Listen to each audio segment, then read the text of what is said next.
They say the wing of a butterfly can create storms. And DNA, which is the smallest, it really has the imprint of life. So the tiniest thing has the largest image of something, we call it life. There was a woman, I think her name was Rasa, in 1955. She was inside a bus, and she sat on a seat, bus seat, and in those times women were not allowed to sit on the bus seat. Only men were allowed to sit, women were supposed to stand. So by refusing to get up and giving her seat, she actually started a civil rights movement, which ended up India getting their independence, Martin Luther King starting a revolution in America for Black people's rights, and the apartheid regime in Africa. So they all started with one woman refusing to give her seat. What does that tell you? What does that really tell us? You see, the irony of the irony is that out of all the Muslim world, the weakest of the weakest country perhaps is Palestine. There's no weaker place on earth. And the irony of the irony is that Palestine today is openly, and you can see it clearly, is freeing USA from Zionism in Israel. So they're the ones that are opening the chains of corporates and this thing called greed. As they say that the matchstick, the smallest flame of a matchstick, can burn the whole jungle. And believe me, the murder of Charlie Kirk has just begun that flame. And it's gonna go far.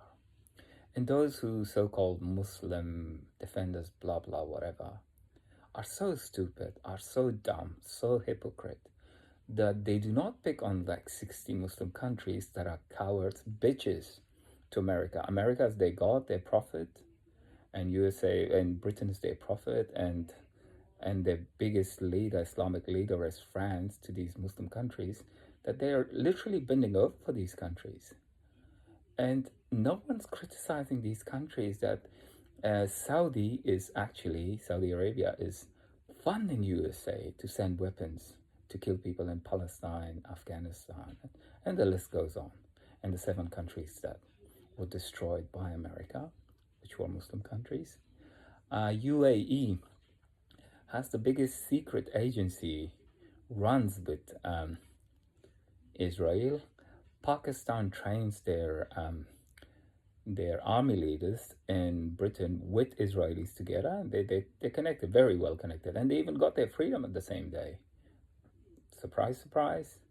And the food providers of Israel are, this is such a disgusting, honestly, it's such a disgusting thing to even think about, that Turkey, Jordan, one of the utopian countries, I can't think of it right now, Pakistan, Bangladesh, Egypt, these are some of the countries that provide Israel's food. Their food supply comes from these countries. And I don't want to even talk about oil, but they're all getting their food from these countries, and yet they're starving kids in a Muslim country. In these countries, don't get boycotted. Why people are not stopping to go to Hajj? How much more do you have to be hypocrite to still fund these countries, knowing that this is what they're doing to your own brothers? And all these hijabs and monks and Zakir Nayaks, these bastards, none of them is true Muslim. None of them. They're all hypocrites. They're all slaves. Even hijab, who takes his shirt off, the bastard who's very good at, making videos with cut and paste that he converts people to Islam. Actually, he had a whole video against how to destroy Iran. After Iran attacked Israel, can you imagine this?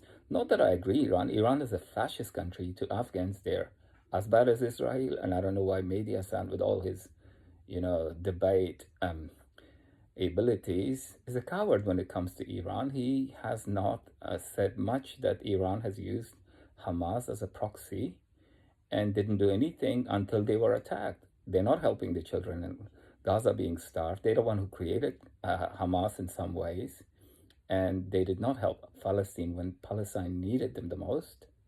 But when their own country gets attacked, they ask America, "Can you help us? Can we hit rockets to Israel at certain times so no one gets killed?" This is how hypocrite these countries are.